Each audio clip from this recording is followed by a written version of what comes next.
ಪ್ರತಿ ದೊಡ್ಡ ಸಂಗತಿಗಳು ಸಣ್ಣ ಹೆಜ್ಜೆಯಿಂದ ಪ್ರಾರಂಭವಾಗುತ್ತವೆ ಎಂದು ಹೇಳುತ್ತಾರೆ. ನಾನು ತಿಳಿಯುವಂತೆ ಇದು ನಮ್ಮ ಜೈವಿಕ ಕೃಷಿಗೆ ಕೂಡ ಹೊಂದಿಕೊಳ್ಳುತ್ತದೆ. ದೊಡ್ಡ ಪ್ರಕ್ರಿಯೆ ಸಣ್ಣ ಹೆಜ್ಜೆಯಿಂದ ಪ್ರಾರಂಭವಾಗುತ್ತದೆ. ಈ ಪ್ರಯಾಣವು ಆರೋಗ್ಯಕರ ಮಣ್ಣಿನಿಂದ ಪ್ರಾರಂಭವಾಗುತ್ತದೆ.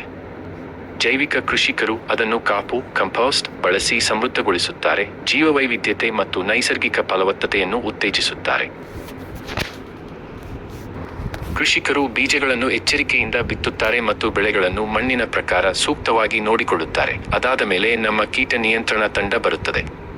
ಹೌದು, ಜೈವಿಕ ಕೃಷಿಯು ಕೀಟ ನಿರ್ವಹಣಾ ತಂಡವನ್ನು ಹೊಂದಿದೆ. ಇದು ಹಾಳೆಗಳು, ಸಿಲುಕುವ ಮಾರ, ಕುದುರೆ ಮಾರಿ, ಹಕ್ಕಿಗಳು ಮತ್ತು ಇನ್ನೂ ಹಲವು ಕೀಟಗಳಿಂದ ಕೂಡಿದೆ. ಅವರು ಜೈವಿಕ ಪರಿಸರದಲ್ಲಿ ಮುಖ್ಯ ಪಾತ್ರ ವಹಿಸುತ್ತಾರೆ. ಇದಕ್ಕೆ ನಮ್ಮ ಅತ್ಯಂತ ದೊಡ್ಡ ಬಹುಮಾನವೆಂದರೆ ರಾಸಾಯನಿಕ ರಸಗೊಬ್ಬರಗಳು ಅಥವಾ ಕೀಟನಾಶಕಗಳನ್ನು ಸೇರಿಸದೆ ನಮ್ಮ ರೈತನಿಂದ ನೇರವಾಗಿ ನಮ್ಮ ಅಂಗಳಕ್ಕೆ ಬರುವ ಆಹಾರ. ಇದು ಸಂಪೂರ್ಣವಾಗಿ ನೈಸರ್ಗಿಕ ಸಸ್ಯೋತ್ಪತ್ತಿ ಮತ್ತು ಸರಿಯಾದ ಆರೈಕೆ ಮೂಲಕ ಬೆಳೆಯಲಾಗುತ್ತದೆ. ಈ ರೀತಿಯ ಬೆಳೆಗಳು ನಮ್ಮ ಜೈವಿಕ ಕೃಷಿಯಲ್ಲಿ ನಮಗೆ ಸಿಗುವ ಉತ್ಕೃಷ್ಟ ಫಲವು.